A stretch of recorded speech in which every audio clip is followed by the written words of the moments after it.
Dans chaque civilisation, dans chaque empire, dans chaque royaume, ils prennent l'histoire d'un personnage qui a existé et dans chaque civilisation, ils changent de nom. Est-ce que vous comprenez?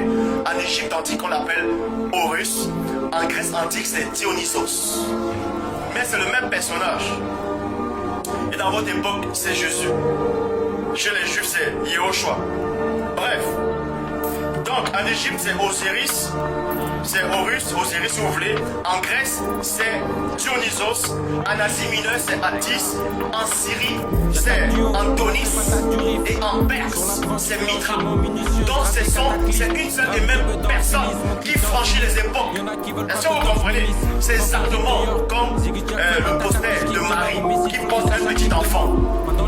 Quand vous voyez dans l'Égypte antique, vous voyez Isis qui porte le petit enfant. Vous allez encore loin, vous allez voir Mitra. Comment on a porté Mitra? Dans chaque civilisation, il y a toujours, on représente toujours cette femme-là, le vierge, qui a porté un petit enfant, qui a mis miraculeusement cet enfant.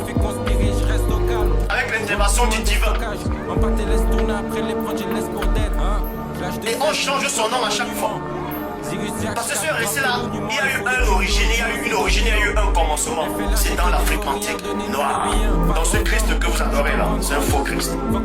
C'est un Christ que l'église romaine a copié dans des récits. Ainsi de suite, ainsi de suite, ainsi de suite. Ils ont tout changé. Ils ont tellement changé. Et vous voyez des gens qui n'ont pas de connaissances, ceux qui se disent pasteur, apôtre, révérend, bishop, qui viennent faire des débats. Ils donnent des versets. Ah, la Bible dit, non, le verset dit, Christ est Dieu le Père. Isaïe 9,5, non, c'est lui qui est Dieu le Père. Jean 1,1, c'est lui qui est Dieu le Père. C'est quel Christ qui est Dieu le Père? Il n'a jamais été Dieu le Père. Il n'est pas Dieu le Père. Il ne sera jamais Dieu le Père. Parce que ce Christ-là, ce n'est pas le Christ de l'Afrique antique noire. On ne peut pas le comparer avec le Tout-Puissant. Dieu parle cependant tantôt d'une manière, tantôt d'une autre. Et l'on y prend point de garde. Quand vous lisez dans Romains 1, il est dit quoi? Qu'ils ont changé la gloire du Dieu incorruptible à l'image représentant l'homme corruptible. Et ce Jésus-là était corruptible sur la croix. Et vous dites que c'est Dieu.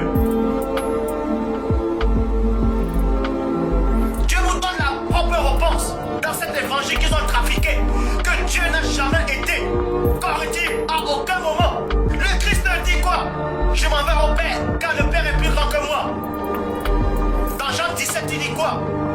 La vie éternelle est de te connaître, toi, le seul vrai Dieu, toi, le seul vrai. Parce que s'il y a un vrai, il y a aussi un faux. Toi, le seul, et non, toi et moi et le Saint-Esprit, non, toi, le seul vrai Dieu.